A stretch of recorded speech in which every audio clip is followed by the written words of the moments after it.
AI 幫你整 Excel formula， 教你一招，就係當佢咧係你嘅 intern 咁樣同佢講嘢就得㗎啦。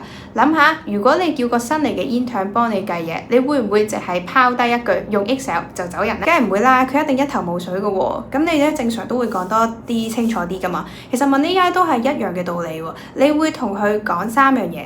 第一咧就係份 data 喺邊，例如我嘅 A 欄係產品名，我嘅 B 欄係銷售額。第二就係你想去做啲咩，例如我想計下手機總共買咗幾多。第三就係結果放邊呢？例如結果咧，唔該我想放喺 D1 嗰度。咁最後咧就加一句你一定會同個 intern 講嘅嘢，就係順便咧解埋俾我聽你係點樣計。你估會點？冇錯啦，就係 AI 即刻會俾一條 SUMIF 嘅 formula 你，仲解埋個運作原理俾你聽，好似一個好叻又唔會嬲嘅 intern 咁。